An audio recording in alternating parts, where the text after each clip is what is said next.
کراچی سے پوچھتے ہیں روزہ کے کچھ روحانی اور جسمانی فوائد بیان فرما دیں تاکہ مسلمانوں کا پورے روزے رکھنے کا ذہن بن جائے۔ بہت سارے اس کے روحانی اور فضائل ہیں جو میں نے اپنی اس کتاب میں جمع کیے۔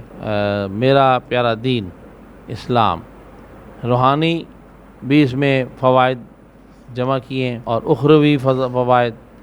روزے کے جسمانی فائدے، روزے کے 5 جسمانی فائدے۔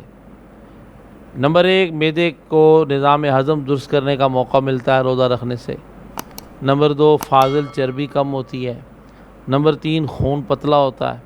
نمبر 4، خون کی روانگی بہتر ہوتی ہے جس سے بہت ساری بیماریاں کنٹرول ہوتی ہیں، کولیسٹرول وغیرہ۔ اور نمبر 5، دل کی نالیاں صاف ہو جاتی ہیں۔ یہ جسمانی فائدے روزے کے۔ روزے کے روحانی فائدے کیا ہے؟ روزے کے روحانی 12 فوائد۔ نمبر 1، تقوی حاصل ہوتا ہے جیسا کہ قرآن پاک نے خود بیان کیا۔ نمبر 2، شہوات و برے خیالات ختم ہوتے ہیں۔ نمبر 3، گناہ سے دوری ہوتی۔ نمبر 4، نیکی کی طرف دل مائل ہوتا ہے۔ نمبر 5، وقت افطار و سحر دعا قبول ہوتی۔ نمبر 6، وقت افطار ایک خاص دلی خوشی حاصل ہوتی ہے۔ نمبر 7، روح کو طاقت حاصل ہوتی ہے۔ نمبر 8، دل و نگاہ پاک ہوتے ہیں۔ نمبر 9، صبر کا مظاہرہ ہوتا ہے۔ نمبر 10، بھوک و پیاس کی شدت سے نعمت کی قدر ہوتی ہے۔ اور نمبر 11، غریبوں، بھوکوں، پیاسوں کا احساس پیدا ہوتا ہے۔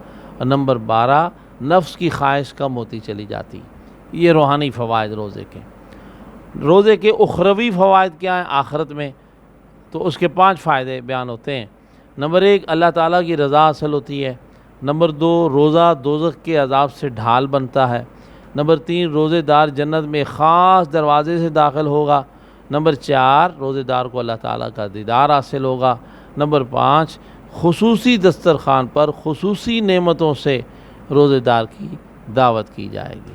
یہ اتنے سارے فوائد و برکات ایک روزے سے ہیں۔ اللہ تعالیٰ ہمیں بھاگ بھاگ کر اور شوق پیدا کر کے پوری محنت کر کے روزے پورے رکھنے کی توفیق عطا فرمائے۔ یہاں میں یہ بھی بتا دیتا ہوں کہ کون سے اعمال ہیں جو روزے کی برکت اور اس کی افادیت کو بڑھا دیتے ہیں۔ تو وہ 12 اعمال۔ نمبر 1، باوضو زیادہ رہنا۔ نمبر 2، نماز پوری پڑھنا۔ نمبر 3، تلاوت کرنا۔ نمبر 4، تسبیح و ذکر کرنا۔ نمبر 5، درود و سلام پڑھنا۔ نمبر 6، خیرات و صدقہ کرنا۔ نمبر 7، باوجود پیاس و بھوک کے خوش رہنا۔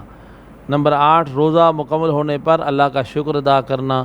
نمبر 9، لڑنے والے، گالی دینے والے سے کہنا کہ میں روزے سے ہوں، جواب نہ دینا بلکہ کہنا میں روزے سے ہوں۔ نمبر 10، سحری افطاری کے اوقات کا پورا خیال رکھنا۔ نمبر 11، رمضان میں تراویح لازمی پڑھنا۔ نمبر 12، روزہ رکھ کر بھی مزدوری یا محنت یا گھر کے کام کاج کرنا روزے کے فائدے اور اس کی برکات کو بڑھا دیتے ہیں۔